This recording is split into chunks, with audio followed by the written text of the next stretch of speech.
예, 우리 하나님 말씀 요한복음 2장 1절부터 12절 말씀 살핍니다. 요한복음 2장 요한복음 2장 1절부터 12절까지입니다. 신약성경 144페이지입니다. 교독하겠습니다. 사흘째 되던 날 갈릴리 가나에 혼례가 있어 예수의 어머니도 거기 계시고 그 제자들도 혼례의 청함을 받았더니 포도주가 떨어진지라 예수의 어머니가 예수에게 이르되 저들에게 포도주가 없다 하니 예수께서 이르시되 여자여 나와 무슨 상관이 있나이까 내 때가 아직이 아니하였나이까. 그의 어머니가 하인들에게 이르되 너희에게 무슨 말씀을 하시든지 그대로 하라 하니라. 거기에 유대인의 따라 두세 통 뭘 하니 여섯이 놀랐느니라. 예수께서 그들에게 이르시되 항아리에 물을 채우라 하신즉 아기까지 채우니 이제는 문회장에게 갖다 주라 하시매 갖다 주었더니 연회장은 물려낸 포도주를 맛보고도 어디서 났는지 알지 못하되 물던 하인들은 알더라. 연회장이 신랑을 불러 말하되 사람마다 먼저 주어 포도주를 내고 취한 후에 나가서 줄 내거늘 그들은 지금까지 좋은 포도주를 주었도다 하니라. 예수께서 이 첫 표적을 갈릴리 가나에서 행하여 그의 영광을 나타내시매 제자들이 그를 믿으니라. 그 후에 예수께서 그 어머니와 형제들과 제자들과 함께 가버나움으로 내려가셨으나 거기에 여러 날 계시지는 아니하시니라. 아멘. 우리 기도하고 하나님의 말씀 같이 상고합니다. 하나님, 오늘도 우리가 하나님의 말씀을 듣기 위해 모였습니다. 우리 모두에게 들을 귀와 깨닫는 마음 주시고 이 말씀 증언되어질 때 우리 모두에게 들을 귀를 주셔서 우리 심령이 변화되어지고 우리 삶이 변화되어지고 더욱더 예수님을 알고 믿는 일에 힘쓰는 주의 백성들 되게 하옵소서. 성령님 오셔서 우리를 가르쳐 주옵소서. 우리에게 조명하여 주옵소서. 예수님의 이름으로 기도합니다. 아멘. 오늘은 요한복음 2장 1절부터 12절 말씀 가지고 물을 포도주로 바꾸신 예수님이라는 제목으로 하나님 말씀 참고하도록 하겠습니다. 요한복음은 우리가 초대에 살폈듯이 분명한 목적을 가지고 쓰여진 서신입니다. 요한복음은 우리에게 예수님을 소개하고 있고 너도 한번 와서 예수님을 만나보고 그 예수님께 너의 도움을 간청하고, 맞죠? 그 도움이 어떤 도움이에요? 영생이죠. 맞죠? 우리에게 영생을 주십시오 간청하고 그 예수님을 힘입어 영생을 얻게 하려는 목적으로 우리에게 하나님께서 요한복음을 주셨습니다. 특별히 우리가 1장에서 사도 요한도 그렇고 세례 요한도 그렇고 예수님이 누구신지를 분명하게 보여주셨고, 특별히 지난 시간에는 우리가 예수님께서 제자들을 만나시는 장면들을 살폈어요. 어떤 제자들이 있었냐면 안드레도 있었고 그의 형제 베드로 그리고 빌리 나다나엘, 그 여기서 나오지 않지만 아마 한 명이 사도 요한이었을 것이다. 그러니까 요 5명이 초기 제자 5인방입니다. 그러니까 나중에 가면 12제자까지 늘어나잖아요. 그러니까 초창기 제자는 예수님께서 이렇게 끌고 다니시고 나중에 이제 더 제자들이 늘어나겠죠. 자, 근데 다른 복음서에 없는 기사가 요한복음 2장에 나오는 거예요. 여기 2장 1절 잠깐 한번 보세요. 같이 읽습니다. 시작. 사흘째 되던 날 갈릴리 가나에 혼례가 있어 예수의 어머니도 거기 계시고. 그러니까 지금 사흘째 되던 날 돼 있으니까 지금 뭐 한지 사흘째 되던 날이에요. 갈릴리 가나안에 오신지. 특별히 우리 지난 시간에 살폈으니까 제자들을 부르셨잖아요. 맞죠? 제자들을 부르신 다음에 이제 사흘이 지난 다음에, 그러니까 이거는 초창기 사역이에요. 사실 예수님 12제자가 완벽하게 이제 구성되지 않는 초창기 사역. 그러니까 아직 예수님이 본격적으로 공적 활동을 하시기 전에 사역이에요. 당연히 이 기사는 누구만 알아요? 그 5인방만 알겠죠. 그래서 마태하고 마가하고 누가는 아마 모르는 기사였을 것입니다. 그래서 요한복음에만 기록이 되어져 있고요. 근데 어떤 기사가 있냐면 혼인잔치에 대한 이야기고요. 이 기사를 잘 읽어보시면 이 잔치에 뭐 신랑하고 신부에는 별로 관심이 없어요. 맞죠? 온전히 포커스가 누구에게 있어요? 예수님에게 있어요. 그리고 마지막 부분에 이제 가면 이것은 표적이라고 되어 있어요. 무슨 표적? 첫 표적이라고 되어 있어요. 그러니까 사도 요한 입장에서는 예수님께서 그때서부터 이제 뭐 하기 시작하냐면 표적을 보이시기 시작했어요. 자, 여러분 기적하고 표적은 다르죠?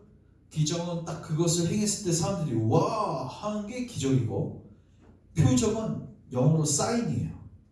그러니까 이것을 통해서 뭔가 보여주고자 하는 거예요. 근데 요한복음에는 7가지 표적이 나옵니다.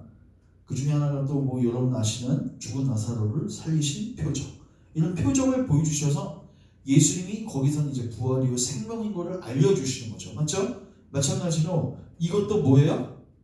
표적이에요. 그러니까 우리는 와우 할 뿐만 아니라 요 기적이 우리에게 뭐를 알려주는지 구속사적으로 이걸 또 살펴볼 필요가 있는 거예요. 이해되시죠? 예수님께서 죽은 자를 살리신 걸 보고 와우 할 뿐만 아니라 그게 무엇을 의미하는지 예수님이 선언하시잖아요. 내가 뭐 부활이요 생명이다. 맞죠? 그처럼 요 본문 속에서도 주께서 이 기적을 통해서 우리에게 뭘 사인하고 계시고 뭘 보여주시는지를 우리가 염두에 두면서 이 본문을 봐야 된다. 특별히 이 2장은요. 앞부분은 물을 물로 변하게 해주세요. 포도주를 바꾸시죠. 제가 결론부터 얘기하면 이거 잔치예요. 여러분 잔치는요. 그 당시 고대의 잔치는 하루만 하지 않았습니다. 결혼식 잔치는 일주일 정도 갔어요. 그리고 그날 어떤 날이냐면 지금이야 뭐 다 잘 먹고 잘 사니까 우리가 결혼식장 초청받으면은 안 가는 사람들 많고 부조금 하고 넘어가는 사람들도 많지만 그 당시에 사람들은 먹고 마시는 게 힘들었잖아요. 그러니까 잔치 그 결혼식 잔치가 딱 열리면 사람들은 와 하고 거기 가서 일주일 동안 포도주도 마음껏 먹고 연애 차려질 음식들을 누릴 수 있는 시간이었습니다. 그야말로 축제 그 자체였어요. 지금처럼 그런 의미의 결혼식이 아니었습니다. 근데 이 결혼식에서 제일 중요한 거는 음식이 떨어지면 안 돼요. 그 흥이 다 깨지고 신랑과 신부에게 치욕이었습니다. 음식이 떨어지는 거는. 그래서 사람들이 엄청난 포도주를 다 준비를 했어요. 결혼식을 할 때. 근데 너무 많이 준비하다 보니까 비용도 많이 들고 쉽지 않으니까 보통은 어떻게 하냐면 사람들이 멀쩡한 정신일 때는 좋은 거 먹이고 좀 취했을 때는 좀 안 좋은 거 먹이면서 그러나 포도주가 떨어지지 않게 하는 것이 그 당시 이제 관례였던 거죠. 자, 그런 이제 배경 속에서 포도주가 부족한 이제 결혼식이 발생한 거죠. 그 소식을 누가 듣게 돼요? 어머니, 먼저 어머니. 그러니까 여기 보시면 예수님의 어머니도 거기에 혼례 초대를 받으셨고 제가 봤을 때 어머니가 음식 준비하는 데 도움을 주셨던 것 같아요. 마리아죠. 그리고 마리아가 이제 알겠죠. 뭘 알게 돼요? 음식이 떨어진 사실, 특별히 포도주가 떨어진 사실을 알게 돼요. 근데 예수님 어머니 마리아는 이미 예수님 안에서 하나님의 아들을 보았습니다. 그러니까 자기의 아들이지만 예수님 안에서 신성을 알고 있었어요. 이분이 하나님의 아들인 거를 어렴풋이 알고 있었습니다. 그래서 포도주가 떨어졌을 때 어떻게 하냐면 우리 3절 같이 한번 읽어볼게요. 시작. 포도주가 떨어진지라 예수의 어머니가 예수에게 이르되 저들에게 포도주가 없다 하니. 이거 왜 얘기하셨죠? 예수님한테? 예수님이 해결할 수 있을 것 같으니까 신성을 아시는 거예요. 자, 근데 예수님께서 이렇게 대답하세요. 여자여 나와 무슨 상관이 있나이까? 내 때가 아직 이르지 아니하였다. 아니 엄마라고도 안 하고 뭐라고 대답해요? 여자요. 이거 뭐 버릇없다고 뭐 얘기하시는 분도 있지만 저 존칭입니다. 그 당시 여자를 되게 존경하듯이 부르는 호칭이 우리 한국말에 적당히 번역할 단어가 없는 거예요. 영어로 치자면 뭐 dearly lady, 그러니까 아주 존칭입니다. 여자를 존칭할 때 쓰는 단어고, 근데 그 예수님께서 그 어머니를 여자 부르십니다. 이게 뭐냐면 예수님께서는 분명히 마리아 아들이시지만 하나님의 아들이시죠. 이제 공적 사역을 감당하시잖아요. 예수님 어머니의 사이를 뭐 하는 거예요? 구분 짓는 거죠. 딱. 그리고 이런 의미심장한 이야기를 하십니다.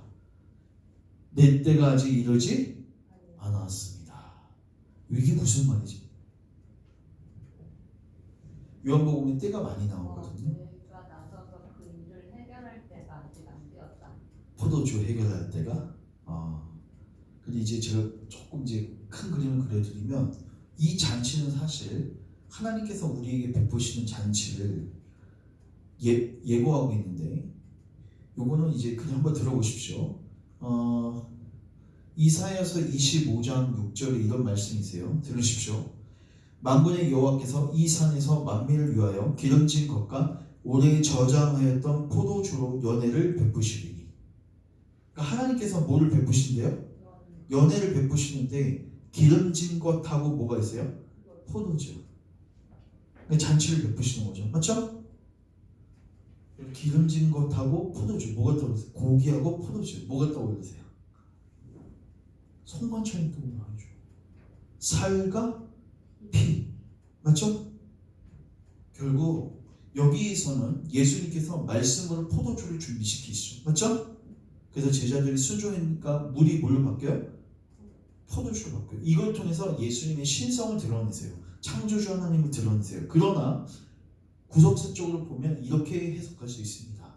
하나님께서 우리를 위한 잔치는 사실 어떤 포도주가 필요해요? 예수님의 피예요. 왜요? 인간이 죄인이 아니면 어떻게 할 수 있어요? 그냥 말씀으로 이 문제를 해결해서 잔치를 준비할 수 있어요. 근데 인간이 죄인이잖아요. 맞죠? 그래서 죄 문제를 해결해야지 잔치상이 완벽하게 준비가 되는 겁니다. 그래서 이제는 구속주 예수님이 자신의 몸을 십자가에서 죽이시는 사건을 통해서 그 피가 준비되는 거예요. 그러니까 사실 예수님께서 여기서 오버랩되게 말씀하시는 거예요. 내 때가 안 됐습니다. 그럼 내 때가 안 됐으면 예수님 일하시면 안 되잖아요. 맞죠? 근데 여기서는 바꾸세요, 안 바꾸세요? 그건 그림자에 불과하기 때문에. 맞죠? 그러니까 여기서는 요 혼인잔치의 필요를 일정 부분 공급하셔서 이 잔치가 잔치되게 하셨지만, 궁극적으로 저 때는 뭐예요? 예수님 십자가에서 죽으실 때예요. 이따 보겠지만 예수님께서 십자가에서 죽으실 때, 그때야말로 뭐가 준비되는 때예요? 포도주가 준비되고 잔치가 열리는 그때입니다. 왜요? 인간은 죄 문제가 해결되어졌기 때문에. 그래서 하나님 나라를 이 신약 성경에서는 잔치로 많이 비유를 하거든요. 아까 이사야 25장 6절 제가 말씀드렸고, 56장 1절도 한번 보세요. 이사야 56장 1절 같이 한번 읽겠습니다. 이사야 55장인 것 같습니다. 55장 1절 시작. 오라 너희 목마른 자들아 물로 나오라. 돈 없는 자도 오라. 너희는 와서 사먹되 돈 없이 값없이 와서 포도주와 젖을 사라. 여기도 포도주를 사라고 돼 있죠? 초대하죠. 근데 뭐 없이? 돈 없이 값없이. 그러니까 하나님께서 초대하시는데 계속 포도주가 나오는데, 그러니까 잔치예요. 맞죠? 근데 특징이 뭐냐면 우리가 뭔가를 부조금을 할 필요가 없단 말이에요. 그 우리가 결혼식에 초대받으면 가서 이번에 음식 맛있게 먹었다 그런 얘기 막 하잖아요. 뷔페 어디 뷔페냐 막 이런 얘기도 하는데, 그래도 미안하니까 우리는 뭘 가져가요? 부조를 한단 말이에요. 맞죠? 근데 하나님 우리에게 부조금 안 받으시겠다는 거예요. 돈 없이 값없이 와서, 왜? 왕이 넉넉하신 분이셔. 풍족하신 분이셔. 그래서 와서 누리라는 거예요. 실질적으로 마태복음 22장에 보면 혼인잔치 비유가 나오는데, 거기서도 오찬을 누가 다 준비해요? 임금이 준비해요. 임금이 내 아들 결혼식이니까 너희를 갖고 와. 돈 좀 갖고 와. 뭘 갖고 와. 그렇게 하지 않으십니다. 그냥 초대하는 거예요. 초대하고 심지어 그 잔치에 들어가서 입을 옷까지, 예복까지 다 준비해 주셨어요. 맞죠? 오찬도 준비하고 예복도 준비하고 다 준비해 주셨어. 모든 걸 누가 예비하셨습니까? 하나님께서. 우리가 알듯이 하나님께서 아브라함에게 이삭을 바치라고 하셨을 때, 맞죠? 이삭 대신 뭐가 죽어요? 순양이 죽죠? 거기서 하나님의 호칭이 뭘로 나오죠? 여호와 이레. 들어보셨어요? 여호와께서 준비하신 하나님이시죠. 먼저 하나님이 모든 것을 다 준비해 놓으신 거예요. 나중에 하나님이 야 이거 내가 준비가 덜 됐으니까 니네가 빨리 제물을 바쳐가지고 잔치를 준비해라. 하나님 그렇게 하지 않으세요. 하나님께서 친히 다 뭐 하세요? 예, 제물을 준비하시고 대속제물을 준비하시고 그래서 포도주를 준비하시고 맞죠? 저주를 준비하시고 살진 것을 준비하시고 우리를 초청하시는 겁니다. 복음의 초청이 일어나는 거예요. 이게 오늘 예수님께서 보여주신 장면이죠. 따라서 예수님께서 오늘 본문 다시 보시면 내 때가 아직 이르지 않았습니다. 이때는 어떤 때예요? 예수님께서 십자가에서 죽으실 때예요. 우리 요한복음 12장 27절 한번 같이 보겠습니다. 지금 내 마음이 괴로우니 무슨 말을 하리요? 시작. 아버지여 나를 구원하여 이 때를 면하게 하여 주옵소서. 그러나 내가 이를 위하여 이 때에 왔나이다. 이때를 면하게 하여 주소서. 이때가 어떤 때예요? 십자가에서 죽으실 때. 맞죠? 예수님도 괴로운 거예요. 그 고통이 엄청났겠죠. 압박감. 근데 내가 이를 위해서 이때에 왔나이다. 그래도 순종하겠다는 거죠. 요한복음은 이 때에 대해서 계속 얘기하고 있습니다. 17장 1절 아버지여 때가 이르렀사오니 아버지여 때가 이르렀사오니. 그리고 마태복음 26장 27, 28절은 이렇게 기록되어 있습니다. 우리가 잘 아는 성찬 본문 말씀. 또 잔을 가지사 살해하시고 저에게 주시며 가라사대 너희가 다 이것을 마시라. 이것은 죄의 사함을 얻게 하려고 많은 사람을 위하여 흘리는 바 나의 피 곧 언약의 피니라. 아멘. 따라서 예수님께서 물을 포도주로 바꾸신 그 장면은 예수님이 창조주 하나님이심을 드러낼 뿐만 아니라 맞죠? 예수님께서 구속주 하나님이시고 진짜 잔치를 준비하기 위해서 자기의 피를 뿌리시고 자기의 살이 찢겨질 것을 예고하신 사건이에요. 그래서 이게 표적입니다. 단순히 우하고 넘어갈 문제가 아니라고. 그걸 통해서 보여주는 그림이 있다. 이해가 되시죠? 맞죠?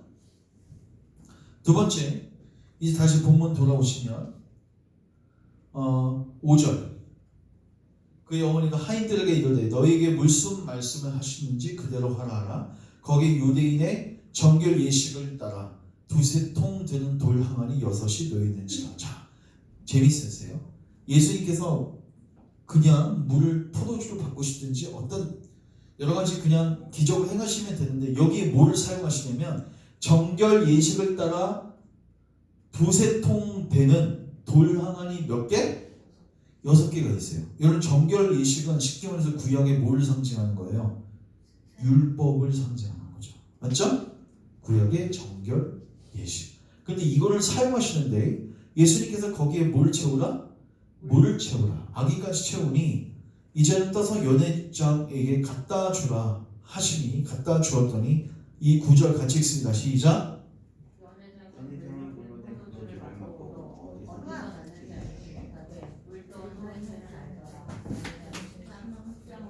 예, 지금 보면 물이 포도주로 바뀌게 되죠. 자, 그래서 이건 또 뭘 우리에게 보여주는가? 표적이라고 했죠? 사인하는 바가 있는데 지금 뭐가 뭘로 바뀐 거예요? 정결 예식 그 통이 은혜의 통으로 바뀌었죠? 이해되십니까? 무엇을 이야기하는 것입니까? 주님이 행하신 이 처음 표적, 이것은 모세 때부터 주님 당시까지 이 표적으로 지켜내려오던 결례를 참것으로 바꾸셨다는 의미가 있습니다. 우리 히브리서 9장 10절은 이것을 이렇게 표현하는데 이런 것은 먹고 마시는 것과 여러 가지 여기 보세요. 뭐 하는 것? 씻는 것. 정결 예식 때 쓰는 거예요. 씻는 거. 이해되세요? 씻는 것과 함께 육체 예법일 뿐이며. 자, 따라서 개혁할 때까지 맡겨둔 거죠. 하나님은 이걸 뭐 하시는 거예요? 이제 개혁하시는 거예요. 예수님이 뭐 하시는 거예요? 개혁하시는 거예요.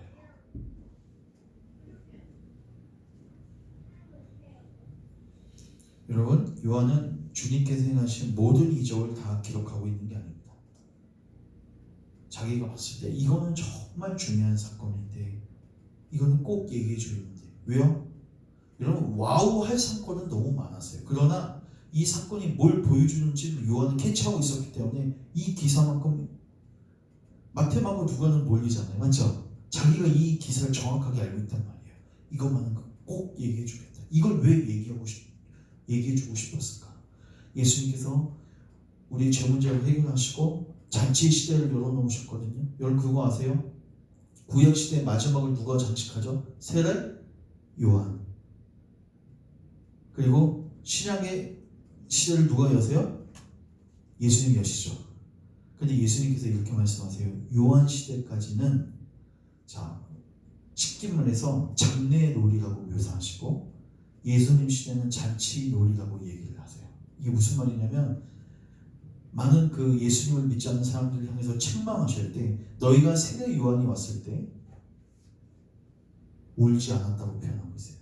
그리고 예수님이 왔을 때 춤추지 않았다고 표현하고 있어요. 자, 이거는 우리 같이 한번 찾겠습니다. 누가복음 7장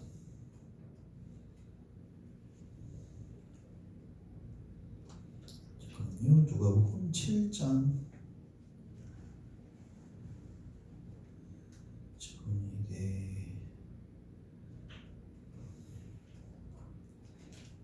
이게 누가복음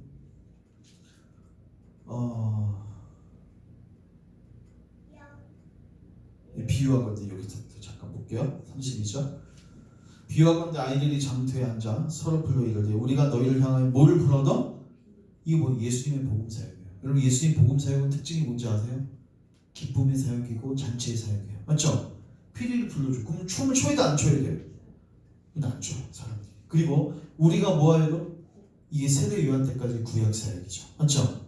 율법을 통해서 죄를 드러내고 맞죠? 회개 메시지를 외쳤잖아요. 근데 곡하고 울어야 되는데 울지 아니하였어요. 그러니까 쉽게 말해서 율법에도 반응 안 하고 복음에도 반응 안 한 그 시대의 패역한 상태를 예수님께서 책망하시는 거죠. 근데 여기서 예수님을 소개할 때 어떻게 소개하냐면 세례 요한 때까지는 쉽게 말해서 약간 우울한 사역이었어요. 죄를 지적하고 소망이 없고 사람들을 죄에 가두고 정죄하는 사역이었어요. 그러나 예수님 무슨 사역을 하세요? 피리를 부는 사역이었다고요. 그래서 예수님은 자 세례 요한은 별명이 뭐예요? 금식가예요. 그는 먹어야 안 먹어요? 잘 안 먹어요. 메뚜기야 석청 이런 거 먹고 살죠? 근데 예수님은 먹기를 탐하는 사람이라고 그 당시에 편판이 나 있었습니다. 아마 세례 요한이면 이 홀례 잔치에 초대받아서는 안 갔을 겁니다. 근데 예수님은 가세요 안 가세요? 가세요. 그리고 잔치의 서막을 알리듯이 이 잔치는 어린 양이신 예수 그리스도와 신부된 교회의 그 결혼을 예표적으로 보여주는 사건이다. 그래서 예수님께서 그 잔치의 모든 오찬을 누가 준비하신다? 예수님이 준비하신다. 신랑이 준비하신다. 뭘 포도주로 바꾸신 사건. 이거를 여기서 계시해주고 있는 것입니다.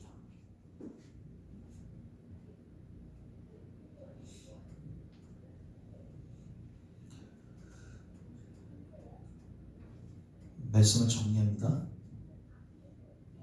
이런 맥락에서 이런 복음 시대는 잔치와 같습니다. 신랑 되시는 예수 그리스도를 모신 신부되는 교회가 기뻐하고 즐거워해야 하면 너무나도 당연하죠. 왜냐하면 값없이 우리가 초대되어졌기 때문에 더욱더 그러한 것입니다.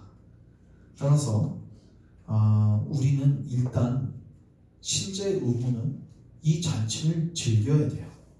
누려야 돼요. 그 종교개혁자들은요, 그래서 성만찬 할 때 우울하게 하는 거를 금기시했습니다. 여러분 그 성만찬 그 막 어두운 막 그 풍악에 맞춰서 올겐 반주에 맞춰서 되게 거룩하고 근엄하게 진행되어지는 성만찬을 참석해 보셨어요?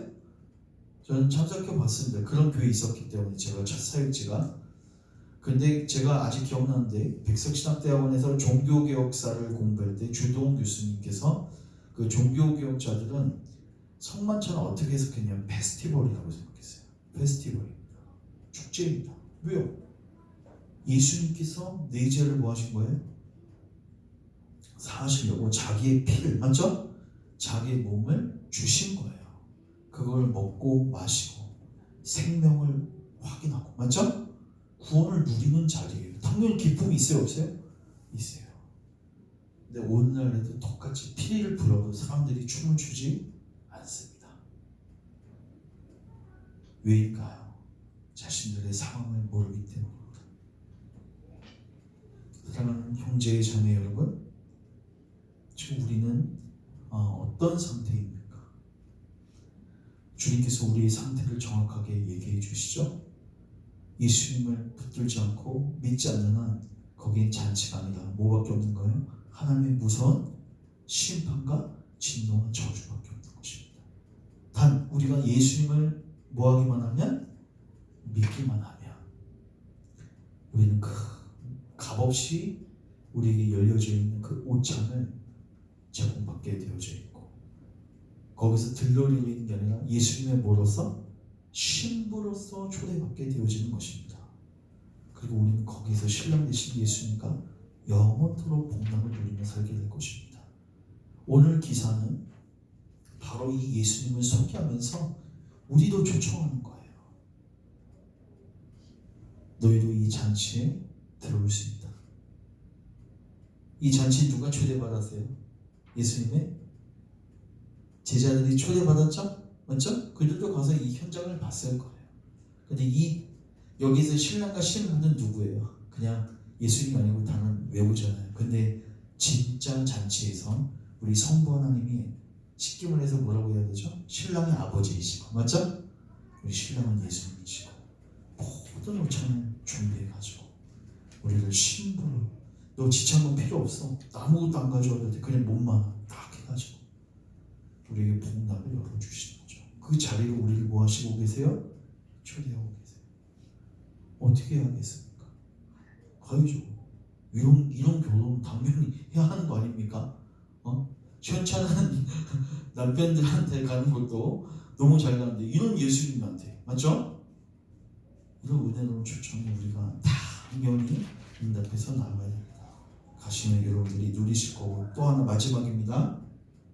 여러분들이 이제는 여러분들만 기뻐하시면 안 되고, 이제 이 기뻐함을 주변에 있는 사람들을 초대함으로써, 맞죠? 그들 또한 이 생명수를 누릴 수 있도록 여러분 초대해야 할, 초청해야 할 사명이 우리에게 있습니다. 그래서 여러분들을 통해서 많은 영혼들이 이 동일한 잔치의 기쁨을 누릴 수 있기를 주님의 이름으로 축원합니다. 아멘. 기도하겠습니다. 하나님, 오늘도 가나의 혼인잔치의 비유를 통해서 주 예수 그리스도께서 당신의 몸으로 또 피로 이 잔치의 모든 것을 준비하시는 분이심을 보여주시니 감사합니다. 우리의 창조주가 되실 뿐만 아니라 우리의 구속주가 되셔서 모든 잔치의 문을 여시는 주님, 값없이 우리를 초대하시는 주님, 오늘도 그 초대에 응하여 우리가 나아갑니다. 우리를 받아주시고 우리로 하여금 그 주님께서 준비하신 그 연애를 즐기게 하옵소서. 그리스도 안에서 기쁨을 누리게 하옵소서. 또 우리 주변에 있는 많은 영혼들을 또한 동일하게 초청하여 그들 또한 이 생수를 경험하게 하옵소서. 예수님의 이름으로 기도합니다. 아멘. 예. 저희가 계속 요한복음 살펴보고 있는데, 여러분, 우리가 설교한 부분을요 계속 반복해서 읽으세요. 어느 때까지? 완성할 정도를 될 때까지 반복해서 읽으세요. 예, 계속 묵상하고 제가 아까도 얘기했지만 시편 1편에서 오직 그 복 있는 사람은 하나님의 율법을 뭐 한다고 했죠? 주야로 묵상한다고 했죠? 그 묵상이 어떤 뜻이냐면 읊조리다예요. 그 당시에 사람들이 성경책이 없잖아요, 맞죠? 이걸 계속 볼 수가 없어요. 그 사람들이 어떻게 하냐면 일단 들은 다음에 그걸 뭐예요? 암송해요. 암송하고 계속 입으로 뭐예요? 중얼중얼거려요. 계속. 그러므로 형제들아, 하나님이 모든 자비에 계시면 너의 구원, 이걸 계속 작은 소리로 읊조린단 말이에요. 그럼 이거 앵무새처럼 반복하는 것만이 아니라 그렇게 읊조리면서 계속 뭐예요? 생각하는 겁니다. 그게 묵상의 뜻이에요. 맞죠? 그래서 여러분들이 지금까지 받은 말씀들을 계속해서 뭐예요? 암송할 때까지 뭐 정확하게 외우라는 게 아니라 거의 입에 익을 때까지 반복하셔서 여러분들이 큰 은혜를 누리십시오. 네. 우리 마지막으로 다 같이 일어나셔서 이 중보기도 같이 한번 먼저 하겠습니다.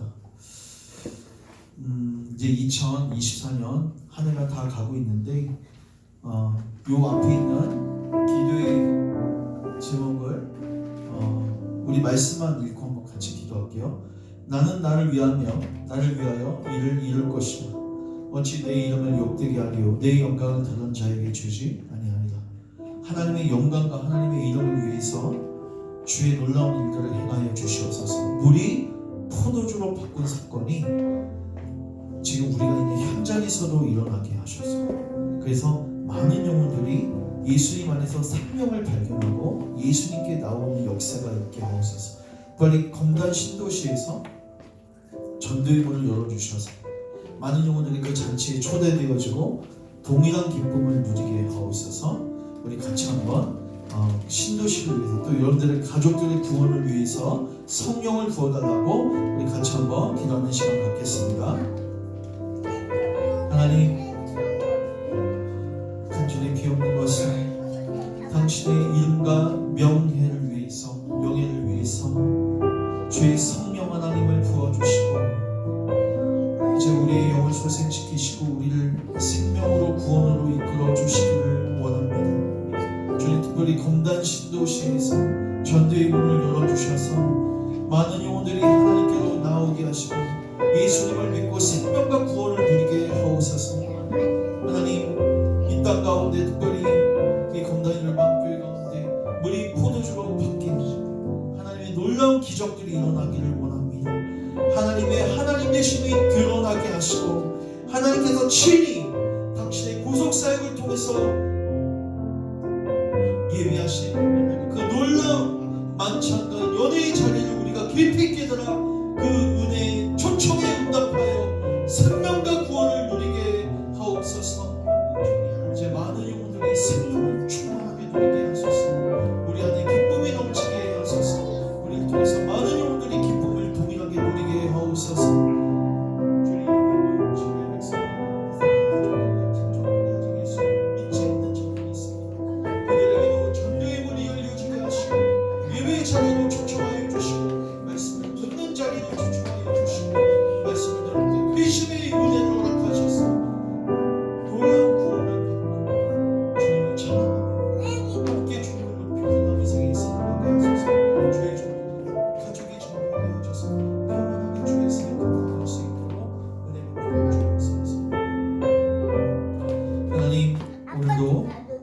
우리를 말씀으로 권고하시고 또 이렇게 말씀 붙들고 기도하게 하시니 감사합니다. 주님, 이 강단 열방교회 가운데 또 우리 가족들 가운데 친족들 가운데 우리 주변의 많은 이웃들 가운데 우리 포도주가 변화되어지는 그 역사가 일어나기를 원합니다. 그 일들을 통해서 예수님이 하나님의 아들이시고 창조주 하나님 되심이 드러나게 하시고 예수님이 구속주이시고 우리를 위해서 당신의 피와 살을 통하여 모든 연애를 준비하신 그 구속의 은혜가 드러나게 하시고 이제 우리가 그 창조주 구속주 되시는 예수님께로 나아가 예수님을 붙들고 믿고 의지하여 생명과 구원을 누리게 하옵소서. 주님, 우리가 예수님 안에 있으므로 잔치의 기쁨을 누리며 남은 생에 살아가게 하시고 우리를 통해서 많은 불행해 보이는 많은 사람들이 동일한 기쁨과 평강을 누리며 살아가게 하옵소서. 주님, 앞으로 전도의 문을 활짝 열어주옵소서. 그리고 가족들 중에서 아직 예수님을 만나지 못한 자들이 있습니까? 살리시는 능력이 주께 있습니다. 접붙이시는 능력이 주님께 있습니다. 공률이 풍성하신 하나님, 저들에게 구원의 문을 열어주셔서 진정한 구원을 향유하고 누리게 하여 주옵소서. 또한 저들이 구원받음으로 우리가 또한 주의 사역을 감당함에 있어서 평안하게 주의 사역 감당할 수 있도록 우리의 가족들의 구원을 주님께서 인도하여 주시옵소서. 주님께 모든 것을 맡겨드리며 예수님의 이름으로 기도합니다. 아멘. 1절만 찬양하고 축당으로 예배해야 합니다.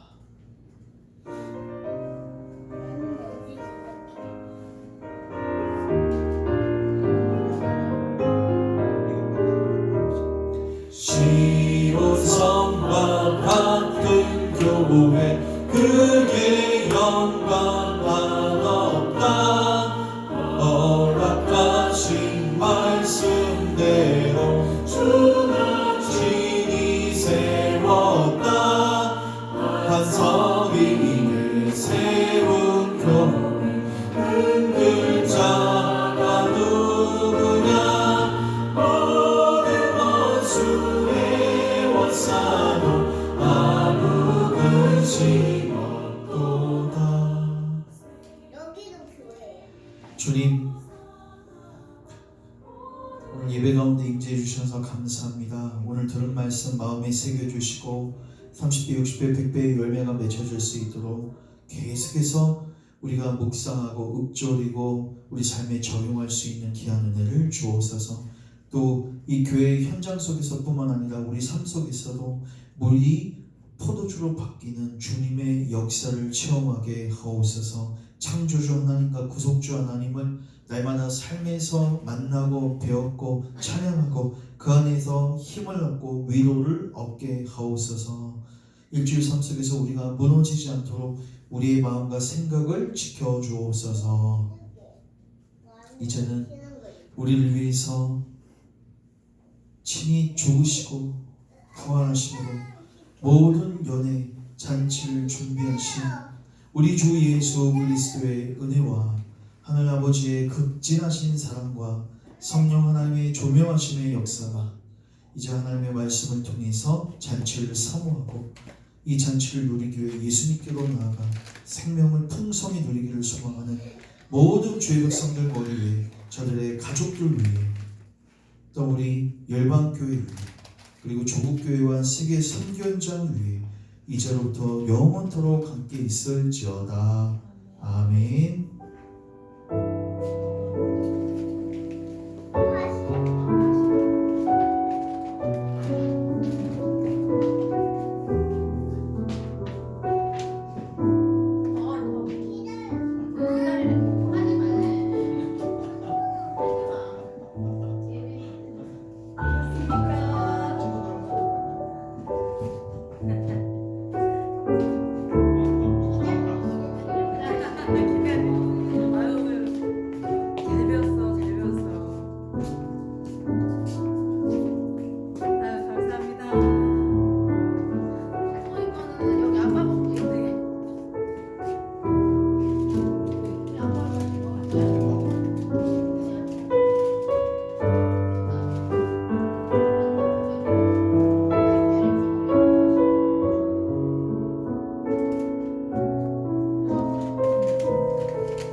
머리가